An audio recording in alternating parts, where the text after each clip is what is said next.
días, Dios les bendiga, bienvenidos. Vamos a ir al estudio de la palabra de Dios, por favor, a la carta a los Hebreos, en el capítulo 4.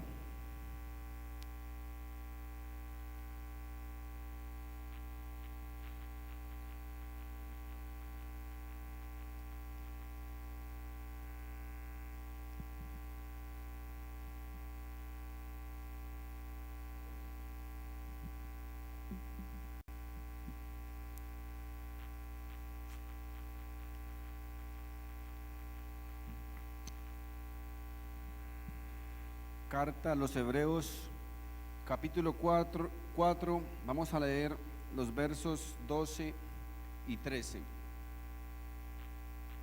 La mejor descripción que encontramos de la misma palabra de Dios. Dice: porque la palabra de Dios es viva y eficaz, y más cortante que toda espada de dos filos, y penetra hasta partir el alma y el espíritu, las coyunturas y los tuétanos, y discierne los pensamientos y las intenciones del corazón. Y no hay cosa creada que no sea manifiesta a su presencia. Antes bien, todas las cosas están desnudas y abiertas a los ojos de aquel a quien tenemos que dar cuenta. Amén. Mis hermanos, una de las funciones que cumple la palabra de Dios es la de confrontarnos con nuestro pecado. La misma palabra nos enseña que la palabra de Dios es como un espejo en el cual nosotros nos miramos y reflejamos la verdadera realidad de nuestra vida. La palabra de Dios, mis hermanos, es la que hace que en determinados momentos nos sintamos sucios, que nos sintamos pecadores. La palabra de Dios, mis hermanos, es la que hace que dejemos de ver a las demás personas por sus pecados y nos miremos nosotros mismos con nuestros propios pecados. La palabra de Dios, mis queridos hermanos, es la que hace que nosotros nos miremos frente al espejo de ella misma y podamos reconocer o podamos darnos cuenta que nosotros mismos también somos pecadores y que no somos tan buenos como a veces nos sentimos o nos creemos. Miren, cuando David pecó, Dios envió al profeta Natán para confrontar a David por ese pecado que había cometido y que llevaba un año sin arrepentirse ni confesarlo y viviendo como si nada hubiese pasado en su vida. Cuando el profeta Natán llegó donde David, le contó una historia de dos hombres. Le dijo: David, había un hombre pobre que tenía una ovejita y él la amaba mucho y la cuidaba y era su amor. Y había un hombre rico que tenía muchas ovejas y mucho ganado. Y le dijo: y en cierto día llegó un amigo a visitar al hombre rico, y el hombre rico, en lugar de matar uno de sus ganados, fue y cogió la ovejita del pobre, la mató para atender a su invitado. Cuando David escuchó esa historia, dice la Biblia que David se airó tremendamente y dijo: ese hombre que hizo eso debe morir, porque no es justo que le haya quitado la única ovejita a aquel hombre pobre. Cuando Natán escuchó esa respuesta, muy seguramente lo miró fijamente a sus ojos y le dijo una de las palabras tal vez más severas y más fuertes que David hubiese escuchado en toda su vida. Le dijo: David, ese hombre eres tú. ese hombre eres tú. Mis hermanos, muchas veces nos sucede a nosotros como a David. Somos muy rápidos para juzgar a los demás. Miramos a los demás con un juicio muchísimo más grande que con el que nos miramos nosotros mismos. O sea, cuando miramos a los demás, pedimos a Dios juicio sobre esa persona, sobre esos pecados. Pero cuando nos miramos a nosotros mismos, entonces imploramos misericordia y compasión para nuestros pecados. Somos a veces, mis hermanos, muy duros para juzgar a los demás. Nos olvidamos que nosotros mismos también somos pecadores. Miren la diferencia entre las personas del mundo y nosotros. No es que unos pecan y los otros no. La diferencia es que nosotros nos arrepentimos, confesamos nuestros pecados y los otros no. Pero mis hermanos, somos también pecadores, como ellos seguimos siendo pecadores. Ahora, cuando digo aquí que seguimos siendo pecadores, no significa, o no estoy diciendo, o no quiero decir que seguimos haciendo las mismas cosas una y otra y otra y otra vez. No, no significa eso. Cuando hay un sincero y genuino arrepentimiento, mis hermanos, tal vez, es muy posible que tal vez volvamos a caer en el pecado. Y tal vez demos el beneficio de la misericordia, tal vez 2 veces, pero 3, 4, 5 y más veces en lo mismo. Mis hermanos, permítanme decirles con todo respeto que dudo mucho de un verdadero arrepentimiento. Que lleguemos a caer en otros pecados, repito, tal vez, pero que sigamos en lo mismo, sigamos haciendo lo mismo una y otra vez.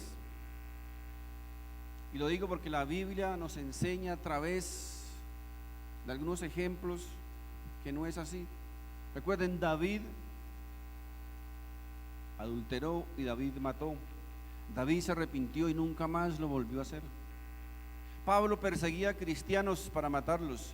Pablo se arrepintió y nunca más lo volvió a hacer.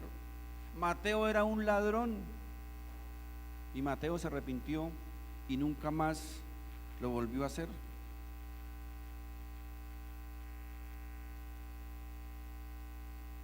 Algunos aducen tal vez, de hecho, el procedimiento que la Biblia también nos enseña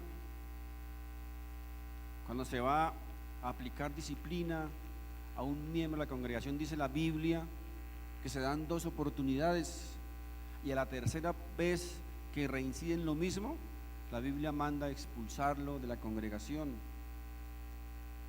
Entonces, mis hermanos, fíjense que hacer lo contrario no es lo que enseña la palabra de Dios. No confundamos, porque la misma Biblia dice que Dios no puede ser burlado. No nos podemos burlar de Dios. Algunos aducen, bueno, es que para eso tenemos abogado para con Dios, así que podemos pecar y Él nos ayuda, nos perdona. Si usted piensa de esa manera, permítame decirle que tal vez usted necesita ser salvo, tal vez necesita salvarse. Porque si pensamos o seguimos este orden de pensamientos, entonces los borrachos pueden seguir emborrachándose, los fornicarios pueden seguir fornicando, los adúlteros pueden seguir adulterando, los ladrones pueden seguir robando, porque como Dios nos perdona, mis hermanos, el apóstol Pablo dijo, esto no puede ser de ninguna manera, no puede ser así. Romanos capítulo 6, verso 1 y 2, el apóstol Pablo nos dice, eso no puede ser así. ¿Qué pues diremos?, pregunta el apóstol Pablo. ¿Perseveraremos en el pecado para que la gracia abunde? En ninguna manera, porque los que hemos muerto al pecado, dice, ¿cómo viviremos aún en él? Dice el apóstol, eso no puede ser. Ahora, siguiendo con nuestro tema, tenemos que pedirle a Dios, les decía, que nos dé más misericordia y más compasión para juzgar a las demás personas. A veces, les decía, somos demasiado exigentes con los demás, con nuestros hermanos. Miren, en la mitología griega había un bandido que se llamaba Procusto. Él vivía en las montañas y él acostumbraba a darle posada en su casa a los viajeros solitarios. Él tenía una cama de hierro donde los invitaba a pasar la noche. Cuando el invitado se quedaba dormido, este bandido lo amarraba a la cama en las 4 esquinas por sus miembros. Y si el invitado era muy grande, era muy alto, ¿saben qué hacía este hombre?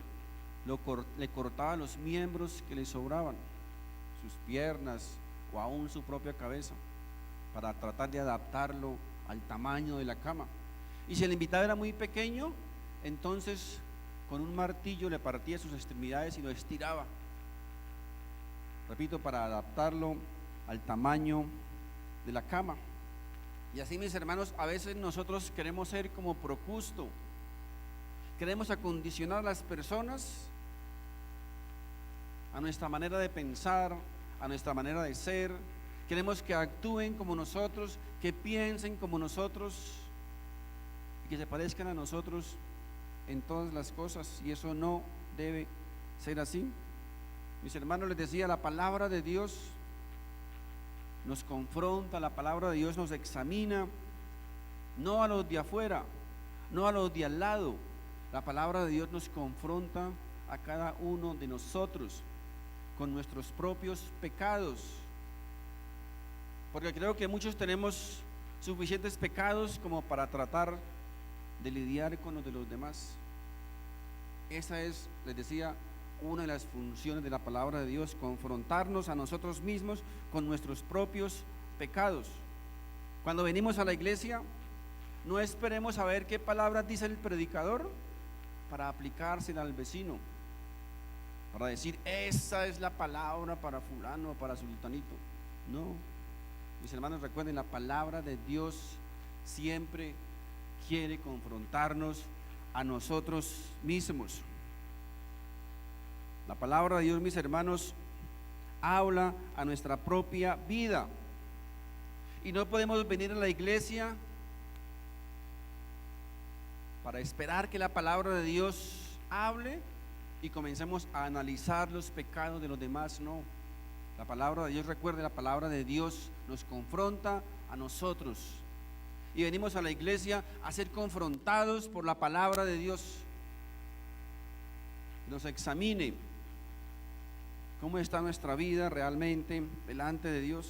Fíjense qué poder tiene la palabra de Dios para confrontar los pecados de cada persona. Ahora, yo sé que eso causa incomodidad, eso incomoda a mucha gente, ofende a muchos, porque nadie le gusta ser confrontado con la verdad.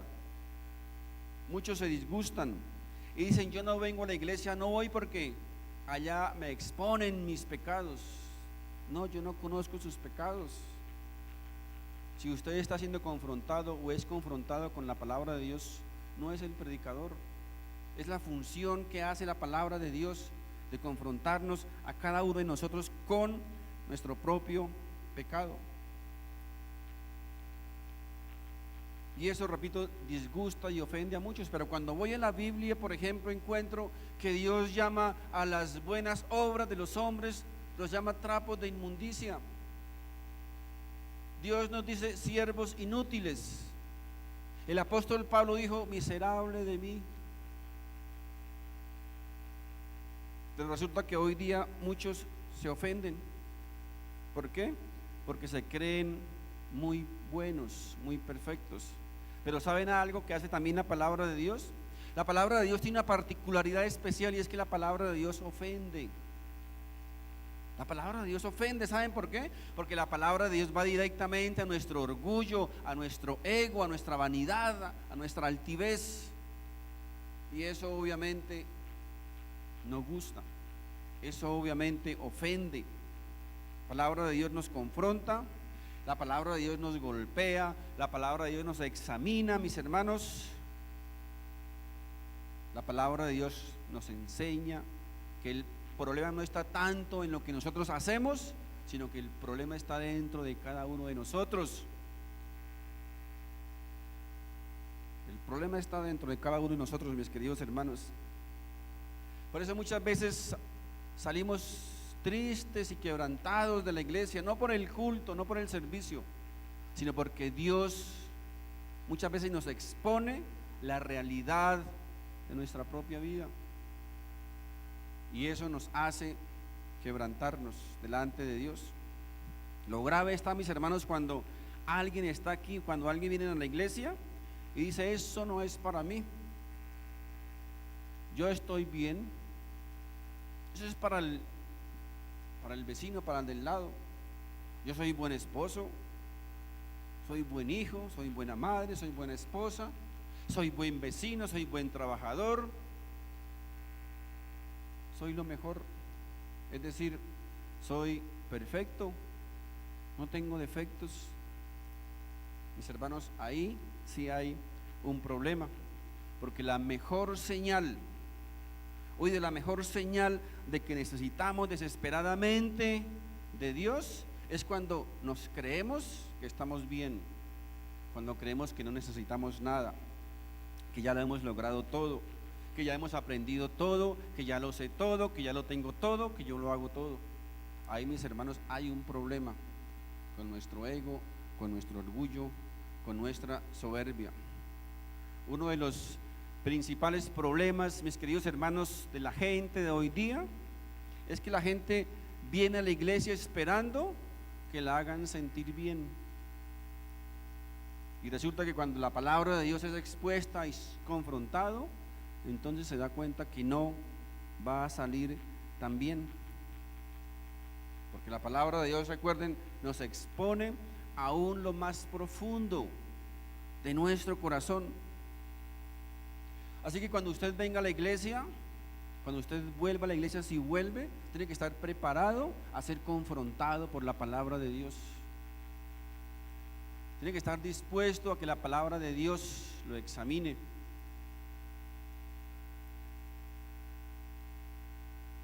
Y le recuerde quiénes somos cada uno de nosotros.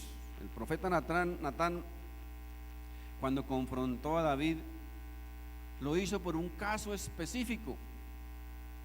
Pero si vamos a hablar de todos los pecados, entonces tal vez el profeta Natán hoy nos tendría que decir: ese hombre eres tú,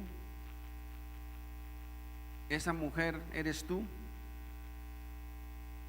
Y hoy Dios a quien quiere confrontar es a cada uno de nosotros. La palabra de Dios quiere confrontarnos a cada uno de nosotros. Eres tú el que necesita ser cambiado, eres tú el que necesita ser transformado, eres tú el que necesitas más comunión con Dios, eres tú el que estás llevando tal vez una vida doble, eres tú el que necesitas más compromiso, más responsabilidad y más diligencia con la obra del Señor. Eres tú, nos diría el profeta Natán.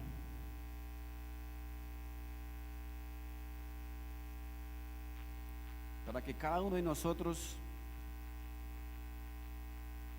podamos ser conscientes y reconocer que necesitamos de Dios, que necesitamos la ayuda de Dios. Esa obra solo la puede hacer el Espíritu Santo a través de la predicación de la palabra de Dios. Necesitamos ser transformados cada día. Necesitamos reconocer que tenemos, recuerden, un problema y ese problema se llama pecado. Es el problema más grande que tiene el ser humano, pecado, y está dentro de cada uno de nosotros. Y ese pecado Dios no lo llama espíritu, Dios lo llama pecado. Porque hoy día le han dado un espíritu a cada pecado. ¿Han escuchado? Si eres un adúltero, es el espíritu de adulterio. Eres un fornicario, es el espíritu de fornicación. Eres un borracho, la culpa es del espíritu de alcohol. Eres un ladrón, la culpa es del espíritu de hurto. Pero mis hermanos, permítame decirle que esos pecados no van a salir de tu vida echando fuera demonios. Esos pecados van a salir confesándolos y arrepintiéndose de ellos y siendo lavados por la sangre preciosa de Cristo, no echando fuera los demonios. Necesitamos confesar nuestro pecado y necesitamos arrepentirnos de nuestro pecado. Esto, mis hermanos, no es cuestión de reputación, no es cuestión de que si la gente se da cuenta o no de que he ofendido a Dios, de que he pecado contra Dios, de que le he fallado a Dios. Si no confesamos nuestros pecados, mis queridos hermanos, si tratamos de ocultarlos, ¿saben qué va a pasar? Dios los va a sacar a la luz y Dios te va a colocar en vergüenza. Quiero que miremos en el libro de Primera de Samuel capítulo 12, por favor. Esta historia también acerca del pecado de David. Primera de Samuel capítulo 12 verso 11 dice: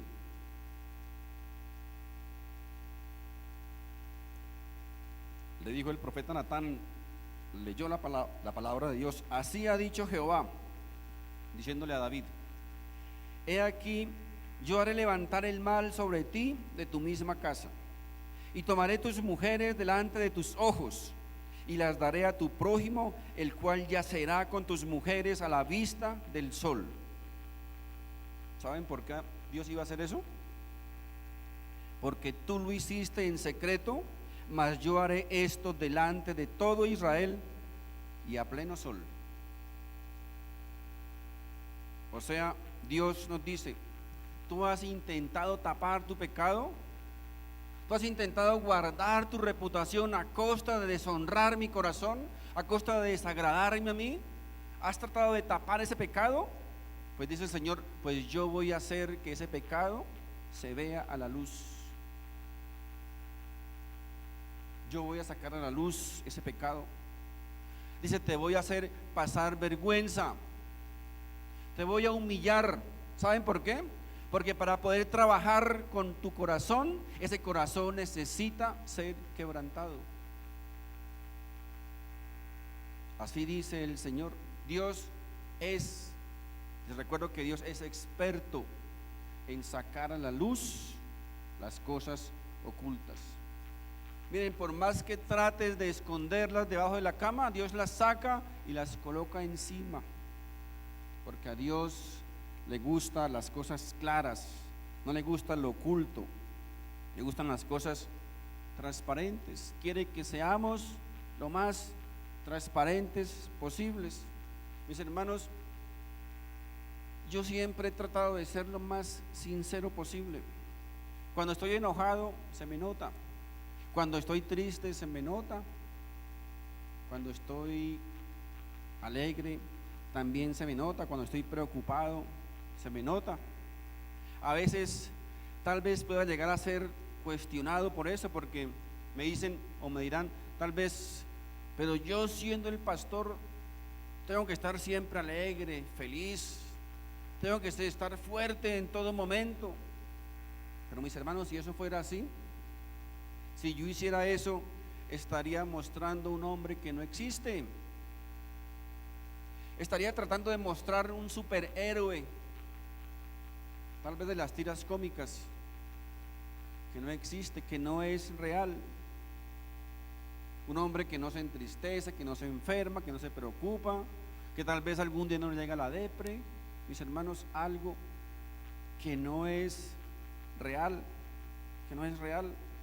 Esa no es la realidad. No se puede fingir. No podemos presentarnos como superhéroes. Somos personas comunes y corrientes, como ustedes, que también nos entristecemos, también nos preocupamos, también nos afanamos, también fallamos, también pecamos, también necesitamos de Dios, como ustedes, todos necesitamos de Dios. De hecho, estoy aquí hoy yo porque necesito de Dios también, como ustedes necesitan de Dios. No podemos tratar de tapar el sol con un dedo, dice por ahí el adagio. Escuché un testimonio de un predicador de esos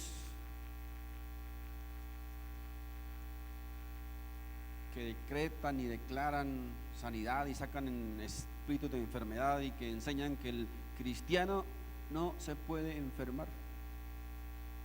Resulta que este personaje enseñaba eso, y cuando él se enfermaba le decía a la congregación que estaba de vacaciones para que no supieran que estaba enfermo. Mis hermanos, todos nos podemos llegar a enfermar, todos nos vamos a morir, de algo nos vamos a morir un día. ¿De dónde salen esos cuentos y tonterías, mis hermanos? Nosotros, repito, como pastores, o como se llamen algunos, superapóstoles, superprofetas, todos, mis hermanos, somos humanos como ustedes, con las mismas debilidades, con los mismos errores, las mismas fallas, los mismos pecados. Todos fallamos en algún momento, pero debemos ser transparentes. Miren, no nos avergoncemos de decir que le fallamos. Es que, ¿qué dirá el pastor? ¿Qué dirá el líder? ¿Qué dirá la iglesia? Tal vez no me dejen ministrar, tal vez no pueda abrir el servicio, no pueda hacer cualquier otro servicio que preste dentro de la congregación. Muchos tienen miedo de confesarlo porque tal vez piensan, se me vienen encima y me aplastan. Bueno, tal vez haya algunos que piensen hacer eso, pero mis hermanos, los verdaderos cristianos, los verdaderos hermanos te van a apoyar, no en el pecado, sino en la restauración. Van a orar por ti, te van a acompañar, te van a animar, te van a alentar a seguir adelante, porque eso, mis hermanos, es lo que es una congregación. Es un hospital para enfermos espirituales, y todos los que estamos aquí hoy somos enfermos espirituales. Necesitamos de este hospital, necesitamos los servicios del médico de médicos. Por eso estamos aquí, mis hermanos. Les decía, si no confesamos nuestro pecado, si no nos arrepentimos de nuestros pecados, vamos a llegar a ser esclavos de ese pecado. Nos vamos a esclavizar en ese pecado. Miren, los de afuera, los del mundo dicen, ellos se creen muy libres. Dicen, nosotros somos libres. ¿Saben qué? Es una mentira. Ellos son libres, sí, pero para hacer lo que su naturaleza les permite hacer, que es pecar. Ellos son libres para pecar nada más. Es como si un perrito dijera, yo soy libre. Claro, el perro es libre ¿para qué? Para ladrar, para comer, para saltar, para brincar, pero no es libre para volar, ¿cierto? Porque esa no es su naturaleza. Así pasa con los del mundo, son libres para hacer lo que es de su naturaleza, y es ¿qué? Pecar. Son esclavos del pecado, como muchos de nosotros éramos antes. Pecábamos y lo disfrutábamos, ¿verdad? No sentíamos nada, no nos preocupaba nada, no nos afanaba nada. Miren, hermanos, solo Cristo puede darnos verdadera libertad. Deja de luchar, deja de batallar por tus propias fuerzas, deja de tratar de cambiarte a ti mismo, deja de tratar de cambiar a los demás. Nosotros no podemos cambiar a nadie podemos cambiar, ni a nuestra esposa, ni a nuestro esposo, ni a nuestros hijos. No podemos hacerlo, no tenemos ese poder. Confiemos y descansemos en Dios. Mis hermanos, Dios es especialista en coger lo que no tiene valor y darle valor. Dios es especialista en coger lo que no es y darle dignidad y darle una identidad. Quiero que vayamos al libro de Romanos, por favor, en el capítulo 6. Romanos capítulo 6, dice la palabra de Dios en el verso 23: porque la paga del pecado es muerte. Oído, la paga del pecado es muerte, mas la dádiva o el regalo de Dios es vida eterna en Cristo Jesús, Señor nuestro. Mis hermanos, ténganlo muy presente. El pecado, oído, todo pecado tiene consecuencias, no lo olviden. Todo pecado tiene unas consecuencias. A veces nos olvidamos y creemos o pensamos que no. ¿Saben por qué? Porque tal vez las consecuencias no llegan inmediatamente. Pero no nos engañemos, todo pecado tiene unas consecuencias. Miren, las principales consecuencias que trae el pecado no son las externas, es decir, no son ni las enfermedades, la escasez, los problemas, los enemigos. Esas cosas también nos pueden llegar, pero esas no son las más importantes ni las más graves. Lo más grave que hace el pecado, mis queridos hermanos, es que rompe, que distancia, que daña nuestra comunión con Dios. Eso es lo más grave de las consecuencias de nuestro pecado. Cuando nosotros pecamos y no confesamos nuestro pecado, ¿sabe qué? Comenzamos a enfriarnos, comenzamos a perder nuestro aliento, nuestro gozo, nuestra paz. Ya no disfrutamos en la iglesia, ya la alabanza ni la sentimos, no queremos venir a la iglesia, no queremos orar, no queremos leer la palabra de Dios, no queremos escuchar de Dios, no queremos nada de Dios. Dicen algunos, es que no sé qué me pasa, es que no siento nada. Tal vez haya pecado en tu vida sin confesar, y esa es una consecuencia del pecado que nos hace perder la comunión con nuestro Dios. El pecado, mis hermanos, nos roba la paz y nos roba el gozo que Dios nos da. Ahora, el Espíritu Santo, es verdad, no se va a ir, pero se va a apagar, se va a enfriar. La Biblia dice que se va a contristar y perdemos ese gozo y esa paz que deberíamos disfrutar teniendo comunión con nuestro Dios. Miren, aunque las consecuencias externas tal vez nos lleguen a doler, pero mis hermanos, lo peor que le puede pasar a un hijo de Dios es perder la comunión con su Dios. Eso es lo más triste y lo más grave. Miren, el rey David, después de haber pasado por un montón de cosas como consecuencia de su pecado, se encontró con que su propio hijo le iba a arrebatar su reino, el poder, el reinado, su propio hijo. Y miremos qué dijo el rey David en el Salmo 51. El Salmo 51 en el capítulo 51, verso 11 y 12, dice David: no me eches de delante de ti y no quites de mí tu Santo Espíritu. Vuélveme el gozo de tu salvación y espíritu noble me sustente. Miren, al rey David, ¿usted cree que le importó su reino? ¿Usted cree que le importaba que ya no fuera rey? ¿Cree que le importó el poder, el dinero, las mujeres, todos los beneficios de un rey? No le importó nada. A él lo único que le importaba era que Dios le devolviera el gozo de su salvación.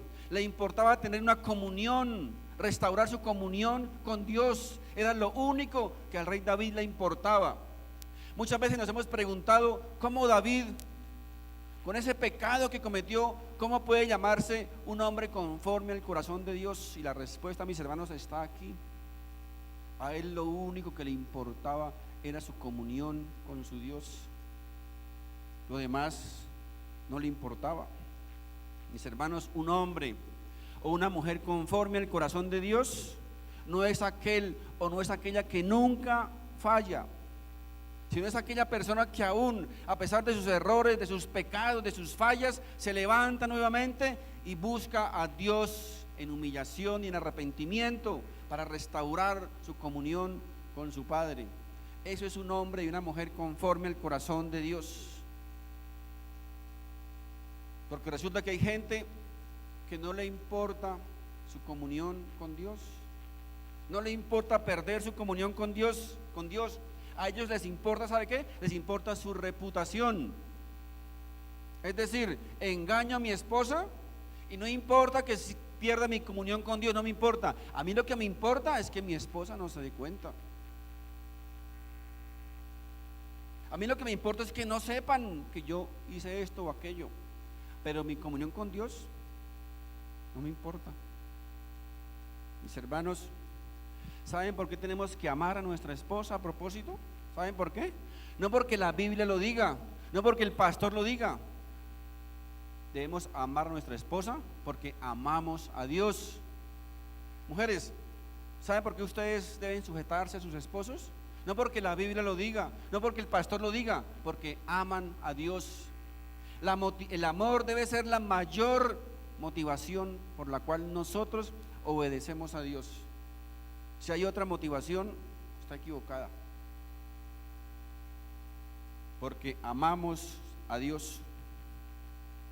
Así que cuando te pregunten ¿por qué eres tan buen cristiano? Ya sabes por qué decir: porque amo a Dios.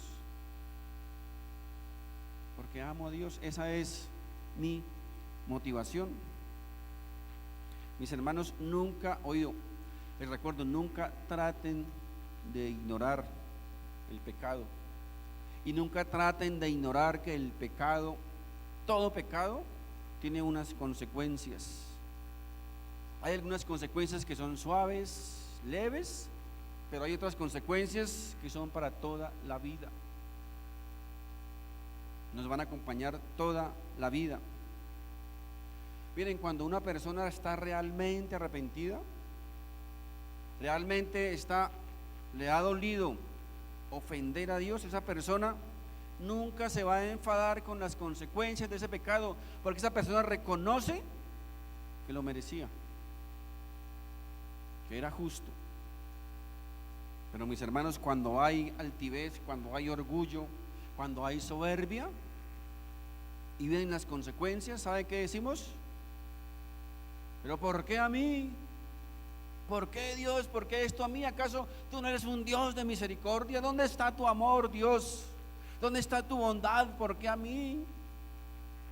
Si yo diezmo, si yo voy a la iglesia, si yo ofrendo, si yo ayudo para las misiones, ¿por qué a mí? ¿Por qué? ¿Saben qué, mis hermanos? Es orgullo y soberbia.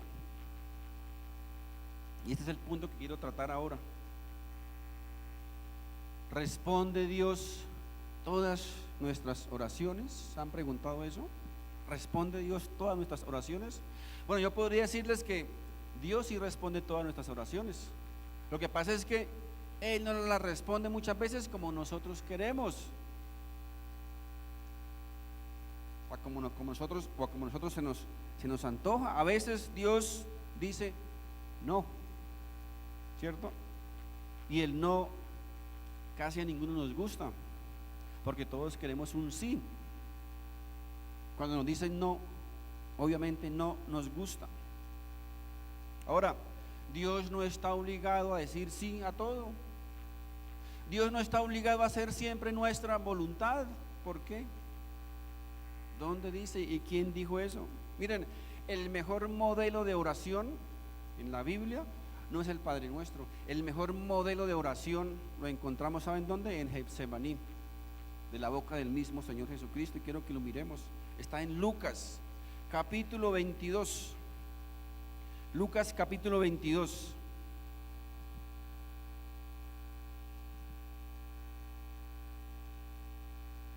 Dice en el verso 40 y 42, dice: cuando llegó a aquel lugar les dijo: orad, que no entréis en tentación. Y él se apartó de ellos a distancia como de un tiro de piedra, y puesto de rodillas oró diciendo: Padre, si quieres, pasa de mí esta copa, pero no se haga mi voluntad, sino la tuya. Miren, el mismo Señor Jesucristo, no se haga mi voluntad, dice, sino la tuya. Es que Dios tiene que bendecirme, es que Dios tiene que prosperarme, es que Dios tiene que sanarme, es que Dios tiene y tiene. Mis hermanos, ¿de dónde salió tanta basura? Basura. Hágase tu voluntad, dice, y no la mía. Y si Dios tiene un propósito diferente, si tiene un trato diferente para mi vida o para la vida de alguien, entonces no puede hacerlo porque tiene que hacer mi voluntad. Por favor, por favor. Hoy día, mis hermanos, nos quieren enseñar a orar de una manera diferente. Quieren que aprendamos a orar de otra manera, no como lo hizo el mismo Señor Jesucristo. Nos han enseñado a orar que si tú oras, debes recibirlo ya. Tú oras y debes recibirlo. Y si no lo recibes, ¿saben qué pasa? Que no tienes fe. Te falta fe si no recibes lo que oras. Mis hermanos, cuando nos enseñan a orar de esa manera, ¿saben qué va a pasar? Que nosotros vamos a comenzar a pensar o a creer que cuando no recibimos lo que pedimos es porque estamos mal con Dios. Algo está pasando en mi vida porque he pedido esto y Dios no me lo ha dado. O tal vez me falta fe. Mis hermanos, la Biblia sí nos enseña que debemos orar en el Espíritu, pero ¿saben qué dice también? Que debemos orar con el entendimiento. Y mucha de nuestra fe debe estar basada, ¿saben qué? En el sentido común. En el sentido común. ¿Usted ha pensado qué pasaría si Dios nos dijera sí a todas nuestras oraciones? ¿Ha pensado en eso? ¿Qué pasaría, mis hermanos? Este mundo sería un caos. ¿Saben qué pasaría, por ejemplo? Lo primero es que nuestros papitos nunca morirían. Tendrían 1000 años y seguiríamos declarando y decretando vida en abundancia sobre ellos. Les llegarían todas las enfermedades y nosotros solamente echábamos fuera esos espíritus de enfermedad. Mis hermanos, y cuando en un momento tal vez de ira, o como cuando dicen en mi tierra, cuando tenemos la piedra afuera, decimos a veces, uy, que me tragara esta tierra. ¿Qué tal que Dios contestara todas nuestras oraciones? Y cuando deseamos tal vez la muerte de alguien, imagínense ese reguero de muertos por todo lado, o esa confusión, ese conflicto, unos declarando muerte sobre unos y otros declarando vida sobre esos. O sea, mis hermanos, sería un caos. Sería un caos si Dios respondiera a todas nuestras oraciones.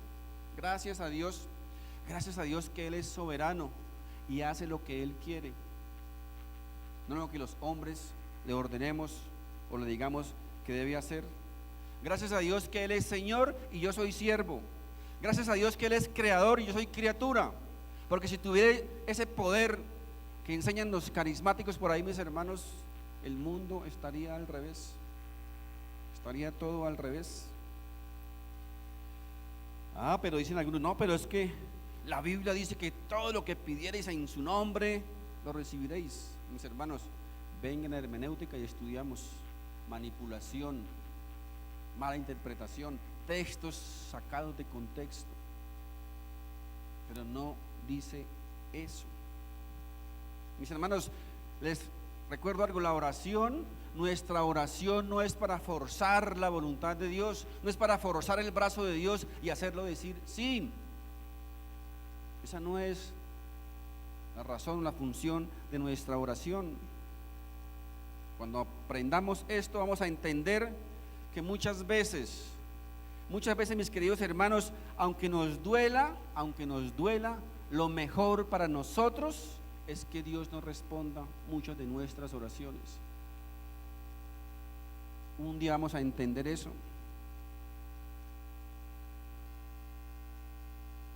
Mis hermanos, la voluntad de Dios, recuerden, la voluntad de Dios es ¿qué? Dice buena, agradable y perfecta. Ay Dios, pero ¿y esta enfermedad por qué? Dice el Señor, porque es mi voluntad, y mi voluntad es buena, agradable y perfecta. Pero Señor, ¿por qué esta dificultad económica? El Señor te dice, porque es mi voluntad, y mi voluntad es buena, agradable y perfecta. Ay Señor, pero es que me duele, no me gusta. El Señor te dice, algún día te va a dejar de doler tanto y te va a comenzar a gustar, porque mi voluntad es buena, agradable y perfecta, y es lo mejor para ti. Yo me pregunto, ¿será que algún día nosotros podremos llegar a un nivel de poder decir como el profeta Habacuc dijo en el capítulo 3 del verso 17? Aunque la higuera no florezca, lo han escuchado, hermoso, ¿no? Aunque la higuera no florezca, ni en las vides haya frutos, aunque falte el producto del olivo, y los labrados no den mantenimiento, y las ovejas sean quitadas de la majada, y no haya vacas en los corrales, con todo yo me alegraré en Jehová, y me gozaré en el Dios de mi salvación. Mis hermanos, qué hermoso que un día nosotros pudiésemos llegar a ese nivel de decir estas palabras. A pesar de todo, a pesar de cualquier circunstancia, dice, yo me alegraré y me gozaré en el Dios de mi salvación. Porque mis hermanos, es muy fácil, es demasiado fácil ser creyente cuando Dios nos dice sí a todo, ¿cierto? Es muy fácil cuando Dios dice sí, sí, sí. Qué bendición esto, qué bendición aquello, qué bendición lo otro. Pero cuando Dios comienza a cerrar las puertas, ¿qué decimos entonces? Ahí ya no nos gusta, ¿verdad? ¿Saben qué es lo que Dios quiere? ¿Saben qué es lo que Dios nos manda a hacer? En todo momento, en todo tiempo, que cuando tengamos salud, levantemos nuestras manos y digamos, Dios es bueno. Pero cuando haya enfermedad, también levantemos nuestras manos y digamos, Dios es bueno. Que cuando haya abundancia, levantemos nuestras manos y digamos, Dios es bueno. Pero cuando haya escasez, también levantemos nuestras manos y digamos, Dios es bueno. Que cuando haya trabajo, levantemos nuestras manos y digamos, Dios es bueno. Pero cuando no haya trabajo, también levantemos nuestras manos y digamos, Dios es bueno. ¿Saben por qué? Porque Dios es bueno en todo tiempo, Dios es bueno en todo momento. Para siempre son sus misericordias, y Él hace nuevas sus misericordias todos los días.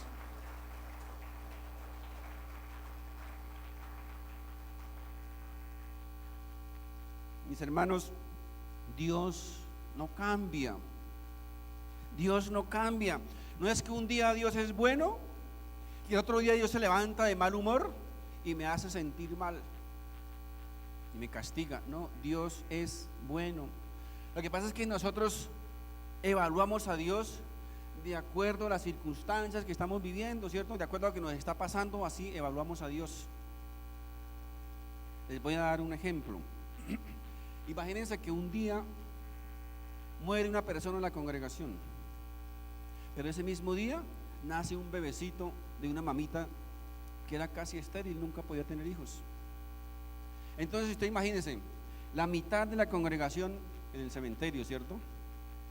Llorando y clamando, Dios, ¿por qué se lo llevó? Si era tan bueno, ¿por qué Dios? Si era el mejor, etcétera, etcétera. Y la otra mitad de la congregación en el hospital, ay Dios, tú eres bueno, qué milagro, qué maravilla, mire esta mujer que no podía dar a luz. Y Dios desde arriba mirándonos, ay muchachos, ¿no saben que yo soy el mismo Dios del cementerio y del hospital? Lo que pasa, les digo, es que mis hermanos, nosotros evaluamos a Dios por lo que nos está sucediendo, pero Dios es bueno, Dios no cambia, Dios es el mismo. Mis hermanos, luchas tenemos todos vivimos luchando, mis hermanos. Yo tengo mis propias luchas por las cuales sufro, por las cuales me desaliento, por las cuales me entristezco, por las cuales a veces también me enojo. Miren, es más, una de mis luchas, les voy a confesar, una de mis luchas son algunos de ustedes que sean más comprometidos, más diligentes, más responsables, más santos, más devotos. Esa es una de mis luchas. Todos, mis hermanos, todos cargamos nuestras propias luchas. La vida cristiana es una guerra diaria. A veces vemos la obra de Dios como Él quiere. A veces vemos las obras de Dios como nosotros queremos. Pero Dios es el mismo. Él sigue siendo el mismo Dios. Ahora, por eso, entonces vamos a desistir en la oración. Vamos a renunciar, vamos a tirar la toalla por eso. Nos vamos a alejar de Dios. Vamos a dejar todo tirado. Mis hermanos, cuando Él continúa siendo el mismo Dios, bueno y misericordioso. Yo sé que muchos de nosotros en algún momento sentimos el deseo de, como hizo Moisés, de coger la vara y golpear esa roca, ¿cierto? Pero cuando yo veo quién es Él y quién soy yo, entonces, como niño regañado, uno baja la varita y la esconde, ¿cierto? Escondemos, nos toca esconder esa varita. ¿Sabe por qué no deberíamos quejarnos? Porque una razón principal es porque Dios no nos dio lo que nosotros merecíamos. Dios no te dio lo que tú merecías. Esa sería una muy buena razón para dejar de quejarnos. Alguien dice, pero es que yo no he hecho nada grave. Mis hermanos, tal vez por su condición o por nuestra naturaleza pecaminosa, tal vez no sea tan grave, pero delante de un Dios que es todo santo, cualquier cosa que hagamos es grave para Dios, porque Él es un Dios todo santo. Muchas veces, miren, yo veo en la calle mucha gente que no ama a Dios, y las veo a veces con tanto lujo, con tanto poder, con tanto dinero, tantos carros, casas, mansiones. Mis hermanos, yo no soy capaz de reclamarle a Dios. ¿Saben por qué? Porque cuando veo que toda su ira y toda su justicia por el pecado que debería ser descargada sobre mí, fue descargada sobre un ser inocente, entonces digo, su gracia me es suficiente. Su gracia me es suficiente. Dios, mis hermanos, Dios es bueno. Amo a Dios también, porque a pesar, mis hermanos, de que yo soy pastor, de que me dedico a enseñar y a predicar la palabra de Dios, y Dios sabe que lo hago de corazón, también tengo mis dificultades, mis sueños, mis anhelos, mis problemas, mis luchas, mi escasez de vez en cuando, pero ¿saben qué? Dios nunca me ha abandonado cuando lo he necesitado, nunca, jamás. Dios es bueno, Dios es fiel. Cuando somos conscientes, mis hermanos, de lo que realmente somos y de lo que éramos, de lo que Dios ha hecho en nuestra vida, si nosotros miramos nuestro pasado, de dónde Dios nos ha sacado, de dónde Dios nos ha traído, lo que nos ha convertido, entonces, mis hermanos, aprendemos a ser agradecidos con Dios. El problema de hoy día es que vivimos en una generación de gente que no es agradecida, de gente mal agradecida, de gente que cree que Dios nos debe, como si fuéramos demasiado buenos para que Dios, a pesar de todo, nos debiera algo. Falta, mis hermanos, falta gratitud también en nuestro corazón. ¿Han escuchado ustedes frases como lo mejor está por venir? Mis hermanos, mentira. No permita que le digan eso. Lo mejor no está por venir, lo mejor ya vino, lo mejor está aquí. Lo mejor es Jesucristo, el Hijo de Dios, el que murió por nuestros pecados, el que nos salvó de la condenación eterna. Es lo mejor que nos ha podido venir, y es lo mejor que Dios nos ha regalado. Las otras cosas, mis hermanos, ¿sabe qué? Son añadiduras, son cosas porque lo mejor ya vino, lo mejor está con nosotros. Es Jesucristo, el Hijo de Dios. Dios, mis hermanos, no olviden, Dios ha sido y continúa siendo bueno. Dios no nos ha pagado conforme a nuestras iniquidades, no nos ha pagado conforme a nuestros pecados, sino que Él derramó su gracia y su misericordia sobre cada uno de nosotros. Miren, y aunque Dios no responda ninguna de nuestras oraciones, lo que Él hizo por nosotros, mis hermanos, es más que suficiente, y con eso nos debe sobrar. Amén. Mis hermanos, Dios les bendiga. Coloquemos de pie, por favor.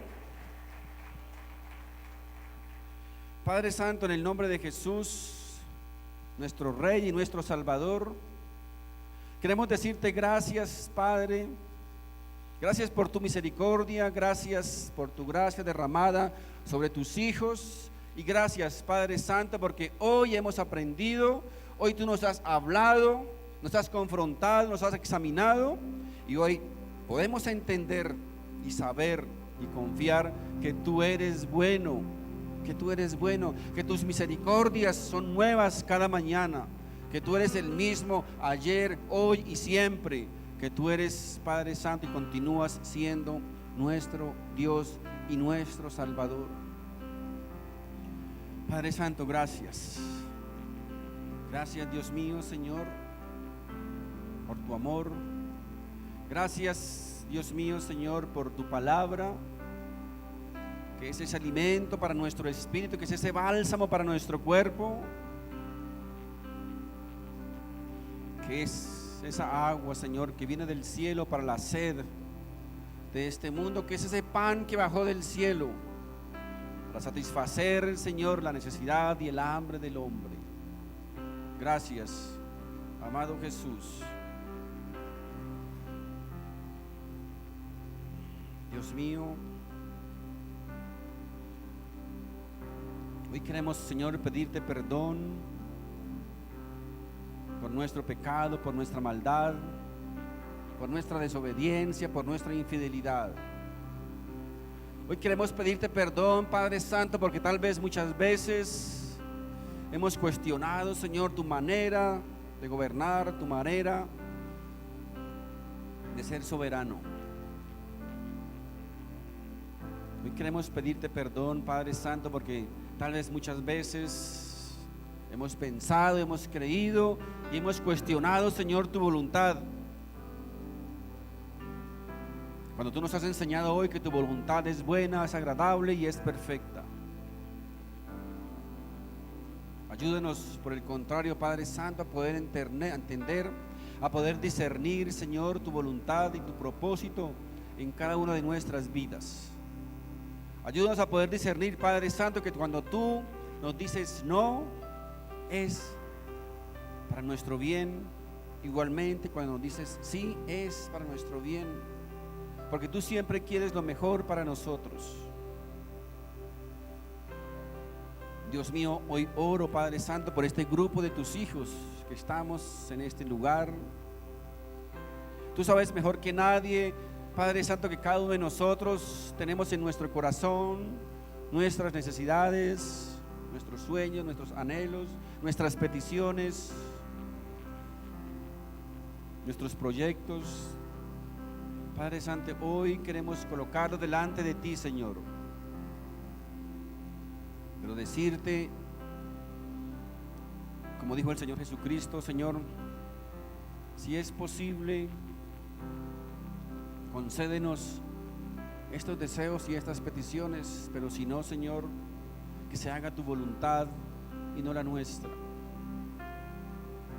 Oh Dios mío, ayúdanos, Padre Santo, a poder entender, a poder aprender, Señor, que tú eres el soberano, que tú eres el Rey, que tú eres el Señor de señores, que tú eres el Señor y nosotros tus siervos, que tú eres el Creador y nosotros tus criaturas, que tú eres el Rey. Oh, amado Jesús, gracias por tu palabra. Gracias, Señor, por tus consejos. Gracias, amado Jesús, por tus exhortaciones. pero también, Señor, por tu aliento, por tus promesas, Señor, que me ayudan, que me infunden nuevo aliento, nuevas fuerzas, nuevo vigor para seguir adelante cada día por este valle de lágrimas. En el nombre de Jesús, Padre Santo, nuestras vidas, nuestro futuro, nuestra confianza, Señor, está depositada en ti, que eres el Rey de Reyes y Señor de Señores. En el nombre de Jesús hemos orado. Amén y amén. Hermanos, Dios les bendiga.